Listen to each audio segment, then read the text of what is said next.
halftime calls for Carboni's Pizza. Game day fuel since 1954. Fuel your Game 3 playoff party this Thursday by ordering Carboni's at carbonispizza.com.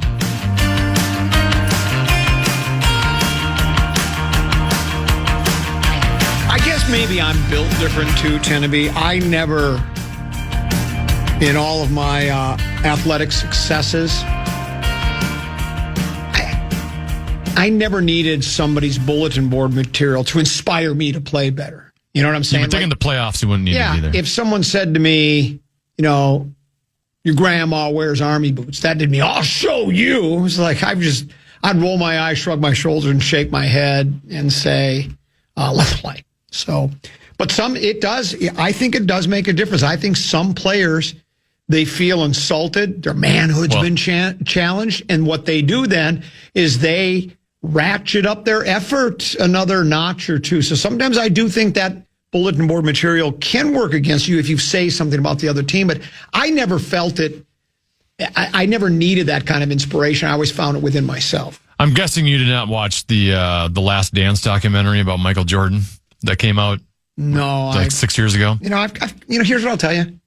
I kind of had enough of Michael Jordan. I know everything about him. I don't need another. Well, it's a great documentary. Yeah, I'm sure. And I've watched it multiple times. But he's kind of infamous for something made him mad and led him, especially in the postseason.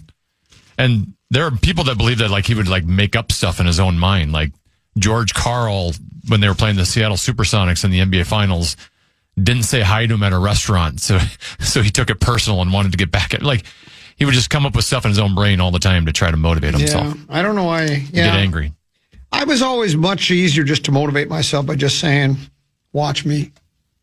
Getting back to the documentaries, I know what you're saying. Even as much as I like Ali, I can't even watch the Ali dives. I know everything about these folks. And usually these documentaries are just intended to idolize and pedestalize. But yeah, I've heard that about Jordan. He would invent things to give himself motivation. And if it works, knock yourself out, whatever, because sometimes motivation, bad blood is motivation, as the kid once said. Well, clearly the Wolves aren't always motivated, but when they are, they look pretty good last night. So, time now for 5 questions. Well, actually 3, but 5 sounds like more than 4. Brought to you by Willow River Company. Question number 1. Mayday, mayday, mayday. Mayday, mayday, mayday. Time now for another edition of Mayday in Green Bay. An inside esoteric analysis of the Aaron Rodgers crisis in Titletown, USA. According to Ian Rappaport, the Pittsburgh Steelers have not received word from Aaron Rodgers on his future, and there's no expectation of a final decision prior to the NFL draft. When minicamp began this week under new head coach Mike McCarthy, Will Howard has been the starting quarterback for your Pittsburgh Steelers. Common, your thoughts on a non-committal from Aaron Rodgers once again? Well, even if Aaron Rodgers at this stage of his career is better than Will Howard, you said Will Howard is a kid. Will Howard, yeah. I'm about to say something controversial. That's interesting. I think Rodgers is done. Not only not the best quarterback in the league, I don't think he's the best quarterback on the Pittsburgh Steelers roster. I think that's your guy, Will Howard. I'm just so tired of his nonsense. He's got nothing left, really. I mean, he can spin it a little bit, and he can still make plays and probably win you, a game or two, but it's not worth the effort, I don't think. I would just move on if I was Pittsburgh. At this stage, he's just holding out because he doesn't want to do any offseason stuff, right? Yeah, that's probably the case. I mean, obviously, Pittsburgh has a reason to believe he's going to be their starting quarterback. Otherwise, they would have done something other than have Will Howard on their roster. Yeah. I guess what I'm saying is they know they're both just playing the game. Yeah. I guess what I'm saying is I would just move on from Rodgers at this point. I just don't think. I mean, I guess if you're a team like Pittsburgh and you're probably a terrible team in a terrible city with terrible fans, it doesn't really make a difference who's your quarterback, because they're not going to make the playoffs. I know they made the playoffs. I get that, but they're just not a very good football team, and I don't think it makes any difference. They're kind of best of the lousiest of the best. I just don't think it makes a difference if I would think NFL fans and the league itself, I think everybody's getting pretty weary of our friend Aaron Rodgers. Question number 2. It's time now for multiple choice. Common, with no Wolves or Wild tonight, which NBA or NHL playoff game would you most like to watch? A, 76ers at Celtics. B, Trailblazers at Spurs. C, Rockets at Lakers. D, Canadians at Lightning. E, Bruins at Sabres. F, Mammoth at Golden Knights. Or G, Kings at Avalanche.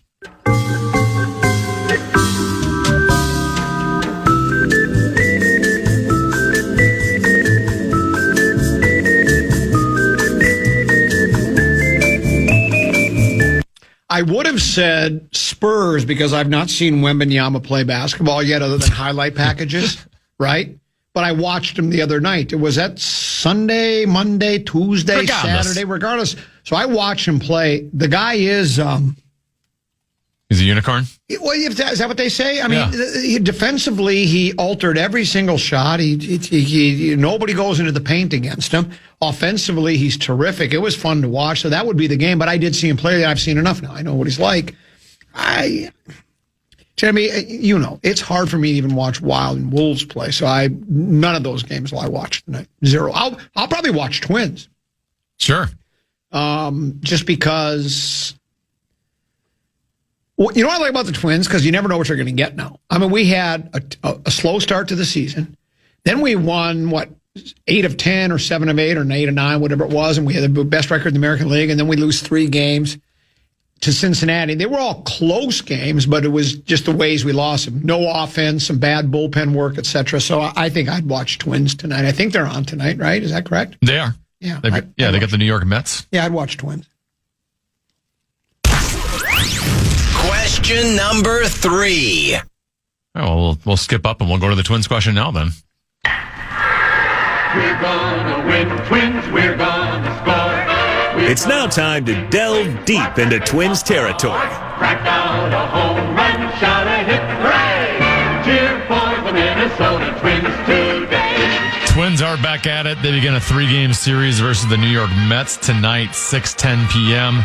Simeon Woods Richardson will go for the Twins. Nolan McLean will go for the Mets. We've lost 4 in a row. Common, will the losing streak be snapped tonight, or will the tailspin continue? When you're trying to stop a losing streak, you generally would like, maybe Joe Ryan on the mound, but not. It'll be Thursday. Not necessarily Simeon Woods Richardson. And if we do lose tonight, we're throwing out Thibodeau tomorrow. Right. That's why you like that. When your pitcher goes every 5 days, that ace is the guy that's generally, if you're on a losing streak, he gives you your best chance to stop. Simeon Woods Richardson was, if I'm tracking him correctly, he wasn't so bad in his first couple of games. I think his last outing, he wasn't very good. So, yeah, I like him as a pitcher. He's all right, but he's your 4th or 5th guy. So yeah. I don't know how confident I feel about it tonight. And Nolan McLean is 1-1, the 2.28 ERA, 28 strikeouts this season. So you have a kid that looks like he can pitch a little bit. The Mets, what is their record right now? Do you have a record there? I think they're 7-15. So they're a terrible team in a terrible city with terrible fans. So, 2 teams that are really going nowhere, really at the end of the day. So, but yeah, we'll see how Simeon Woods Richardson does. So do I think they'll break that? No, I think they'll probably lose. Sorry. Question number 3. It's time now to consider the course. I bet the PGA golfers are devastated because the PGA Tour will not be in Hawaii in 2027 for the first time in 56 years as it moves toward a revamped schedule that no longer will start the season in the middle of the Pacific Ocean. The Century was canceled last January on drought-stricken Maui, when the grass on the plantation course at Kapalua was dying due to restrictions brought on by a dispute with the company in charge of the century-old water delivery system. The Sony Open on Oahu was in the final year of its sponsorship. It had leaned on being the week after Kapalua since 1999 to help attract players for a 2-week stay in Hawaii. Common, your thoughts on no more PGA Tour in Hawaii? Don't matter to me. The only thing I liked about it was because they were the first 2 events of the season. You hadn't had any. It'd just been silly golf after the. Once they finished the Open Championship in July across the pond. I pretty much check out of golf. I'm not big on the FedEx Cup. Doesn't do a lot for me. So I don't particularly watch much golf at that point anyways. But when you start in January and the first tour in Hawaii, it's on like early in the day. You know, it's like you start watching at 5 o'clock in the evening. You can watch the entire round. So it was kind of fun. You're in the middle of January. We're in darkness and despair and brutally cold weather. You can watch golf. That was the only thing for me. Yeah. I don't think, most of the players was probably more of a hassle than anything, having to fly all the way across to go to Hawaii. Because most of those guys, if they want to go to Hawaii on a vacation, they can go anywhere they want. Most of the guys are making pretty good money. So I think the players probably don't mind at all not having to go to Hawaii. So it was a nice run, but it looks like we say aloha to Hawaii. And Mark Rosen says arrivederci to Rome as he goes to Florence, I believe, is his next stop. He let us know, by the way. Well, he's got to let us know. He's got to let us know. Take pictures as well. Yeah. Let's do this. Let's pause, come back. We've got more to get to. Do we have any keywords? Are we still doing the keyword? Yeah, we do have a keyword, yes. What do you got for us? The fan and BigDeck.com want to give you a shot to win bonus bucks with our national cash contest. Enter the keyword grand at KFAN.com now for a shot at winning. The keyword is grand. Enter now, KFAN.com.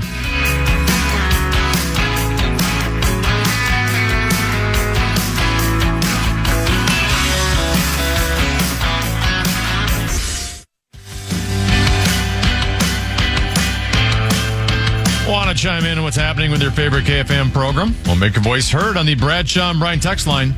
Let us know what you have to say by texting your message to 64686. That's 64686. Standard message and data rates apply.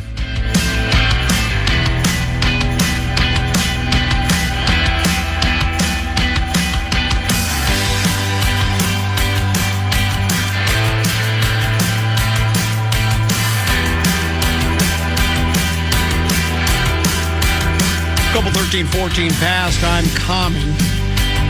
He's Tennessee. We are here until 3.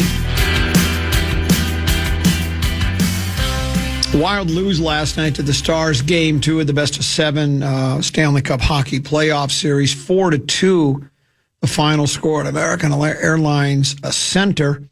Tennessee, your thoughts? You watched the game. You're the hockey guy. You're the hockey voice that I trust more than any, including Louis, Fulness, Russo. Is it Pierre Maguire? Identify yourself. I haven't heard from him in a long time.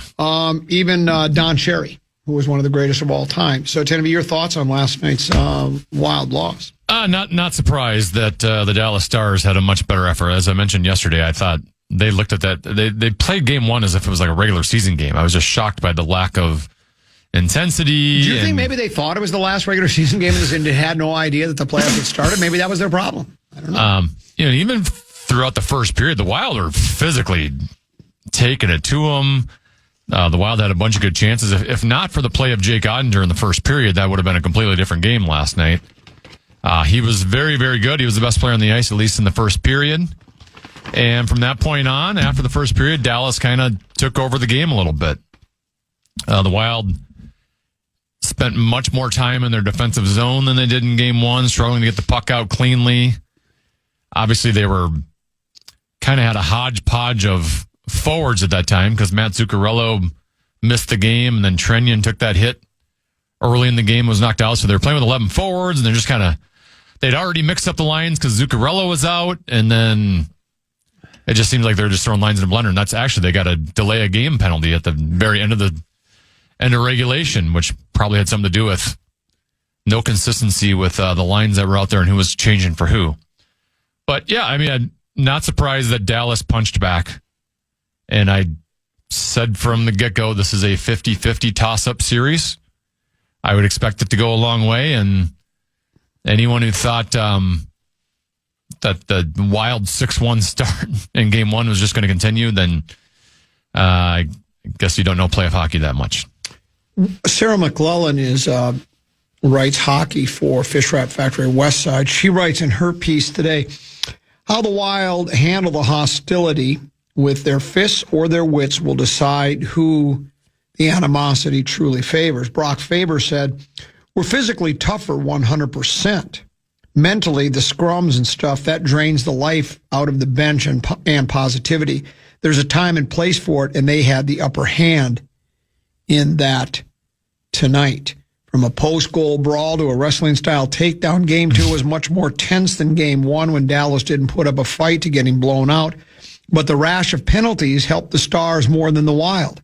Dallas went 2 for 5 on the power play while the Wild blanked on their 4 tries. Here's what Marcus Foligno said. They're looking, we brought this up earlier, they're looking to play 5-on-4. That's their game. They can't hang with us 5-on-5.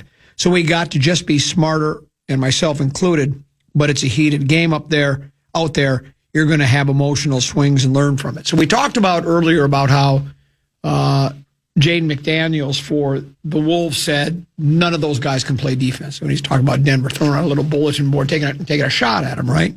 Foligno's doing the same thing by saying, well, they can't hang with us on 5-on-5.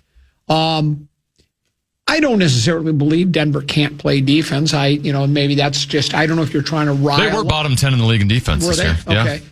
So, maybe they can't play defense. I tend to think defense is still more effort than anything.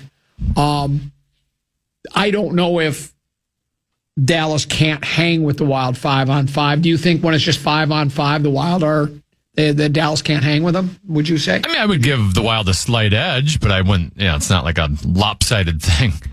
I think in both. The Wild had moments in that game last night. It's not like they easily could have been in that game or won the game. The first goal was kind of a weird, wacky puck luck type bounce against bounced them. Off the board, right, and then hit the back of.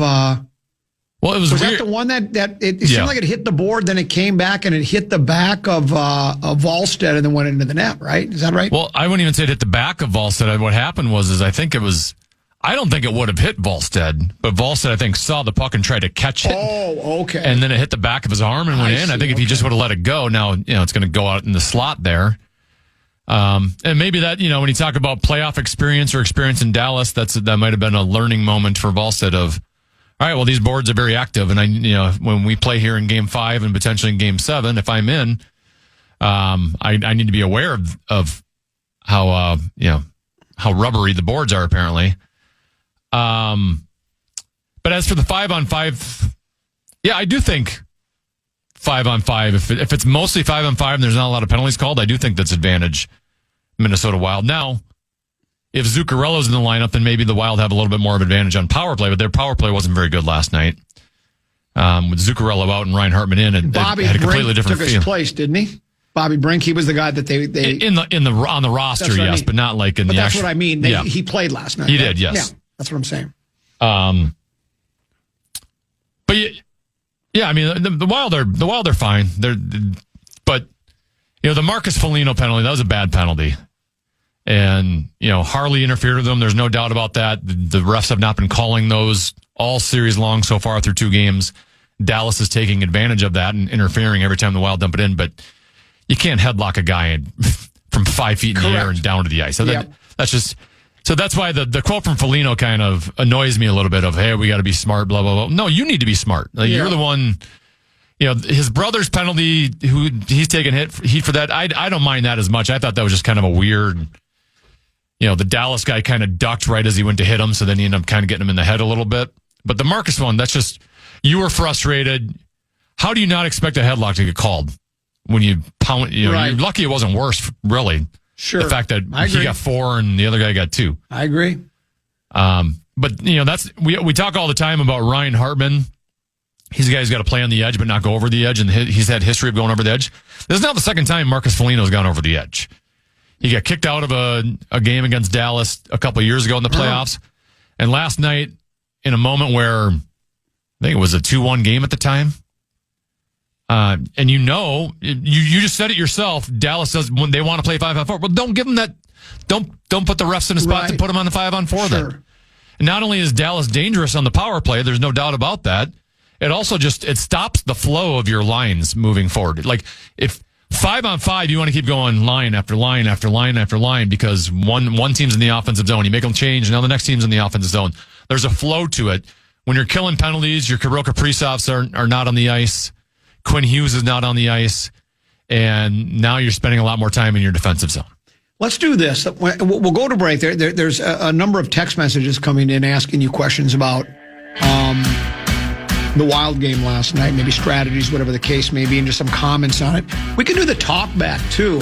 You know, if you've got the iHeartRadio app, you search for stations, find the fan. You probably already downloaded it already. You'll see a little microphone in the corner of the screen. You tap it. You have 30 seconds or less. You can take up to 30 seconds to share your thoughts with us or ask a question, whatever the case may be. We'll take a listen to some of those and air ones that we find are interesting.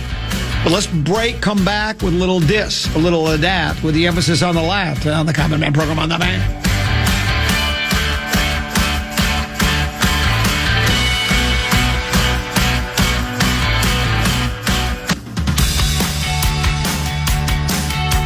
You already listened. Now watch the fan. No way. Check out the KFAN YouTube channel for exclusive videos, in-depth takes, initials and password games, and behind-the-scenes content. Search KFAN on YouTube and hit subscribe today. I don't believe it. I don't believe all that could be happening. Here at the worst all sports radio station in the country, KFAN. Most weeks, the legendary Mark Rosen would be 20 minutes away. He's like 12 hours away, or however long it takes to, I don't know how long it takes to take, a 6-7 hour flight, probably. 6-7? 6-7, something like that. He's letting everybody know that he's on vacation in Italy. I'm told, I don't follow anybody on Twitter, but I'm told that he is regularly sending out tweets of where he's been, where he's going, where he's at, along with pictures, of course. And have you ever noticed that every one of his tweets where he's somewhere, it's always a picture of him? And now he includes his wife as well, which is okay, but we know you're there. How about just a landscape? How about just the scenery? We know what you look like, and we know that you're there. No one thinks that you're snapping photographs out of a picture book, a travelogue magazine, right? We know you're there. Just give us a picture of the Leaning Tower of Pisa without you standing in front of it. But Rosen apparently is incapable of doing that, and that's all good for him. You know what I did like Tennessee, even though at the end of the day it didn't make any difference because the Wild still lost. But after they gave up the goal to Dallas, and look, sports are full of cliches. Everybody knew what to expect. You know, Dallas gets blown out in game one, so they're going to really come out and take it to the Wild. Yeah, it's predictable, right? Which is I think part of the comfort of sports is the predictability of it all. And then what's nice is there's generally during games there is unpredictability. But we knew Dallas would come out that way. And but the Wild then answered back almost right away. You know, sometimes you wonder, well, you know, other team scores, well, they score another, and then like the Wild did in game one, scored one, and 2, 3, 5.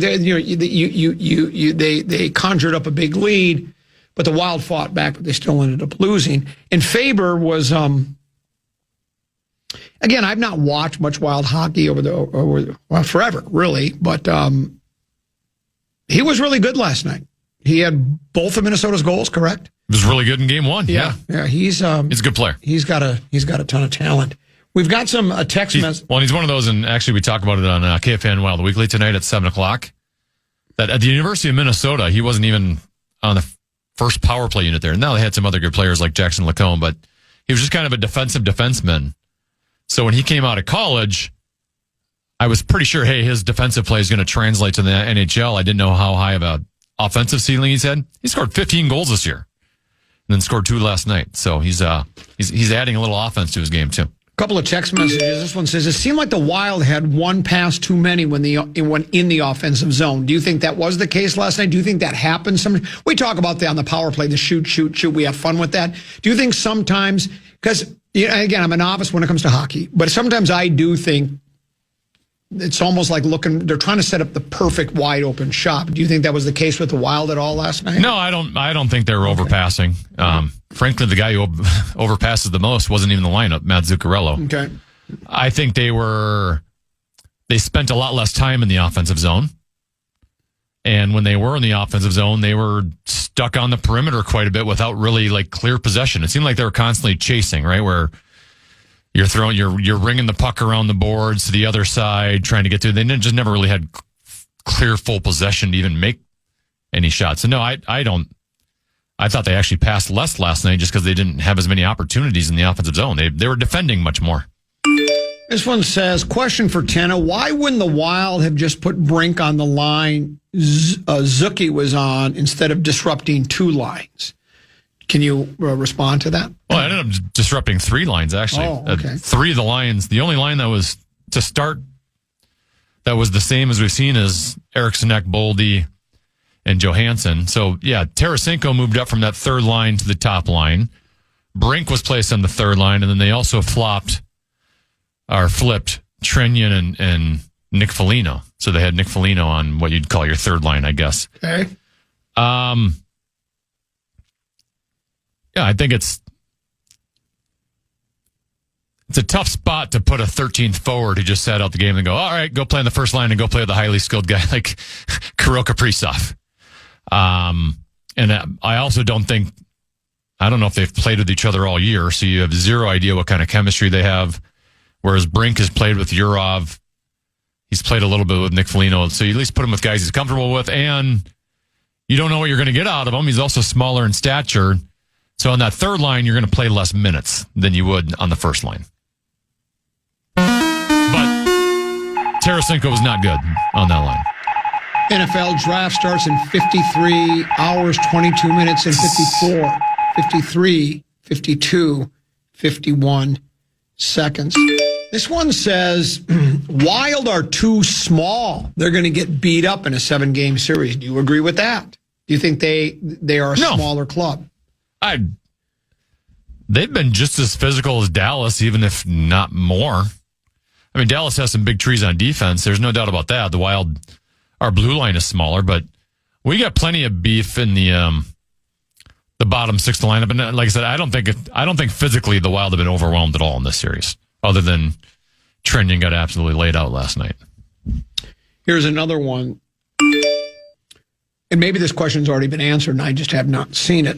Do you think Volley keeps the net, or do you think Gus gets a start tomorrow? No, I think you go with Ballstead. Okay. He's been very good in the first two games. Okay. Game one, he wasn't tested as much, but I thought he was, he only gave up one goal. He played very well last night. Really, the only one you could criticize him for would be the first goal, the one that came off the back wall. But it was also kind of a weird, wacky bounce. But the third goal was a deflection by Robertson that he has zero chance on. The other one was a power play, goal mouth pass to Duchesne. I don't know if there's a whole lot he can do on that one. So, and then the fourth one was an empty net. Ballstead's been great, and I would stay with him. I wouldn't even think about it. This one from the 320 says, how do you know what Rosie is posting if you don't follow him? Like he's on to me, like I'm making stuff You have up. spies. Well, that's the thing. It's like, I mean, is the text messenger that naive? I mean, first of all you have to do is look at my Twitter account, and it says how many people I'm following. It will say 0. That would mean nobody. That would mean including Mark Rosen. I have people telling me. I get text messages. I'll give you an example. Maury Amsterdam guy will send me screenshots of Mark Rosen's tweets, much to my chagrin, because I got to be honest with you. I love Mark. I've known Mark for 25 years. We worked together for 20 of the 25. I've actually known him longer than that. I met him. We've recanted this tale on a number of occasions. When I was going to Brown Institute, School of Broadcasting, they helped you find part-time jobs to help you, if you were looking for work. So I said, I could use a job. They said, we can get you in as a janitor at WCCO TV 3 nights a week, Monday, Wednesday, Friday. You'll go around, you'll empty trash cans, and then you'll buff and wax floors. I said, sure, why not? I got experience doing that. And that's where I met the legendary one. So I've known him since 1980. What year are we in? How long is that then? That was 46 years ago. 46 years I've known Mark Rosen. But I don't follow him on Twitter. So that's how I know what Mark's doing. So, I think we got Common trapped here. He's following Martin. No, I look at my Twitter. It says following 0. What about Insta? Well, there's Insta. I don't even know how to do Insta. Nor do You're on Insta. I know, but I don't know how to do it. Matter of fact, I have my very first Insta thing. Kara, who's no longer helping us with social anymore, she's moved on to bigger and better things. She helped me do my first Insta ever that I actually did. That was a couple of, probably about 6 weeks ago now. Here's another 10 to be. Hines needs to take the Foligno brothers off the same line. Anytime an opponent does something to one brother, the other, usually Marcus, feels the need to retaliate and commit a boneheaded penalty. Would you agree with that? I don't know if we have enough. I think it happened like one time. But I don't know if we have enough evidence. I mean, the Foligno's mistake last night, I think, had nothing to do with his brother. I don't even know if he was on the ice with him at the time. The lines actually got jumbled up there for a while, and they weren't on the same line last night. Nick was playing with Urov and Brink. But then, like I said, once Trenyon was out, they were down to 11 forwards, and then they were double shifting some guys. I know there was one shift, at least, that McCarron and the two Folignos were together. But I think they're both emotional players. The playoffs are physical and emotional, and I think whether their brothers are on the ice or not, they're good. Like, Marcus went over the edge a couple years ago, and Nick was not on the roster. So I'm not convinced that's the reason why. If you don't follow anyone on X, how do you stay on top of the news? They can't be serious. This is Matt from Little Falls. Matt's just trying to get me going, right? Anybody who gets their news from X, Twitter, especially if it's exclusively that, well, you're a fool. That's more slanted than any news organization. So that's just ridiculous. I would never, there's nothing I would follow on Twitter. Absolutely nothing, except for. How is it more slanted than any news? Well, it just is because it's individual people for oftentimes putting out. It's a terrible place to get. You're not. I know that's where you get yours. I don't get mine from there, and I never will. I'm just trying to hear the rationale and why it's slanted. Because it just is. I mean, you're choosing the people. If you choose people that aren't slanted or biased, then that's the news you're getting. Well, most of them are slanted and biased. That's why they're on Twitter. So are the television news stations, and I don't watch TV news. I'm sure in some newspapers there would be accusations of bias. And I can see through that. I look for quotes. I can see through it on X. Okay. I just think X is a waste of time. You like X. You're not on there, so I don't know how you can. You're hooked on it. You're like many people. You spend a vast majority of your day looking at X. Rosen does it. Barrero does it. Everybody spends time on X. I'm just fascinated with your strong opinion of it, even though you're not on it.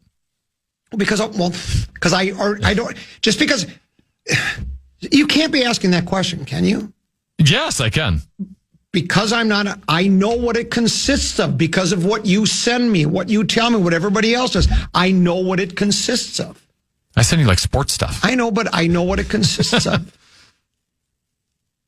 You're hooked on Twitter, and that's fine. You love it. And I just think it's a cesspool. I could get off Twitter in a second. No, you could never. Oh, yes, I could. No, you couldn't. If I didn't work here, I wouldn't be on Twitter. I wouldn't be. Of course not. You're like Rosen. You can't stop. You're on it. It's a great source for my job to get information. Yeah. I'm taller than Gobert, and I never go on Twitter. So I can find my source of information many other places. If you choose to do it, that's fine. I have no problem with you finding your source of information anywhere else. You just said it was clearly like they're slanted and biased to it more than any other news outlet. So I was just curious as to what the rationale was. I don't care where you get your news. Well, because the rationale is that it attracts a lot. What social media has done is given people a platform that never had a platform before. And so it gives a lot of people who want to give their opinion, and they're either way on the left or way on the right, and they're not, at least when I read a news organization story, I get the quotes from them. That's what I look for. I look for a quote from whether it's political, sports, whatever the case may be, whatever world I'm reading from. If there's quotation marks around it, I know what that person said. I don't have to go by the interpretation of some influencer on X. I don't need to have that. So yeah, I just think it's a cesspool is what it is. Just awful. This one says,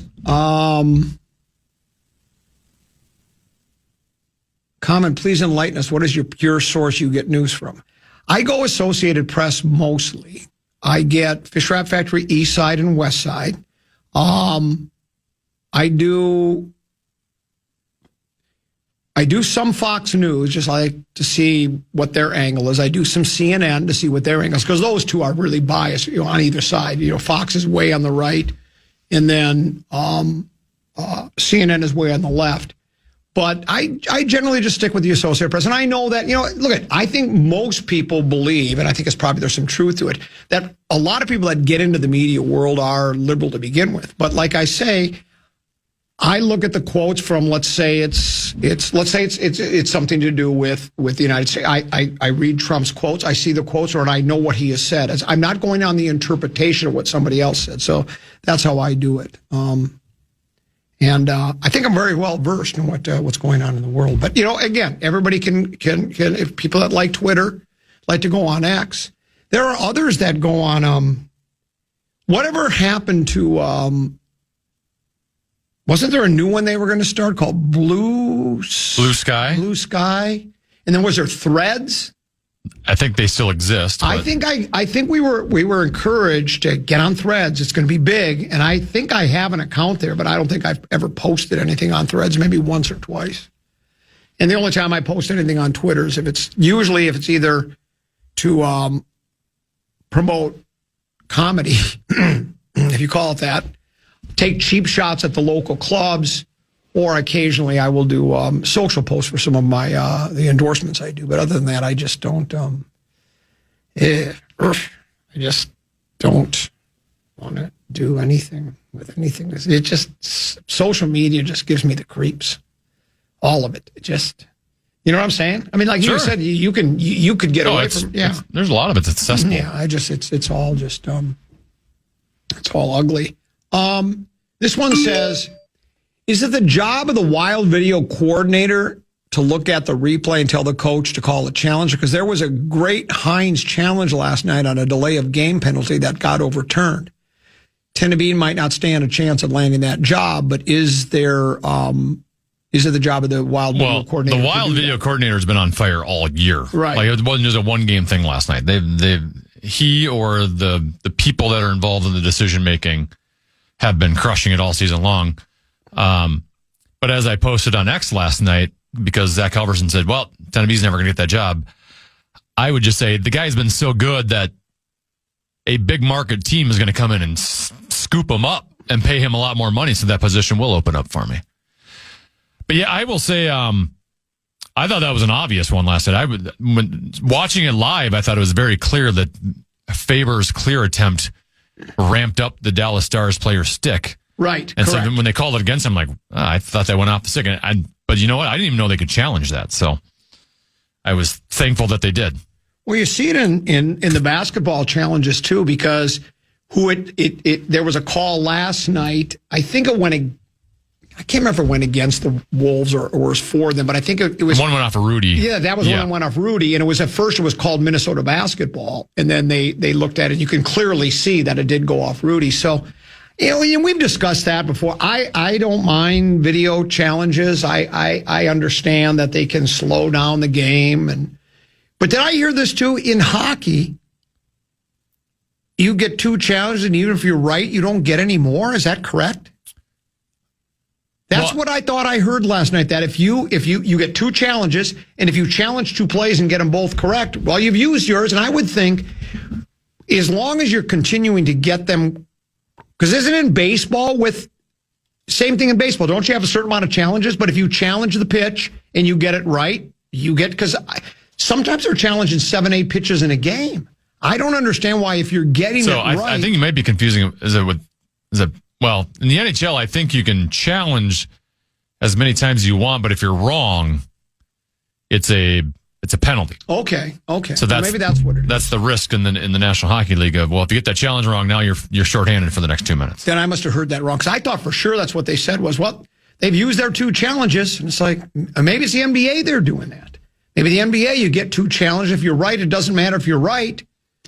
Even if you're correct both times, you run out of challenges. It doesn't make any sense to me. It's like, because then you're basically saying, well, the officials then are still affecting the game in a negative way, because if there are 2 calls that you challenge and you're right, and then you lose, it's like, well, I wouldn't have to challenge that and use my challenge there if the referee wasn't incompetent on those 2 calls. Yeah, I think there's a limit in the NBA, because there was one that the announcers last night were like, oh, that's definitely. I think it was the Jade McDaniels, when Jade McDaniels went up to block a shot, and the Denver player basically missed the dunk, and that was not a foul. And even the announcer's like, well, that's not a foul. That's not a foul.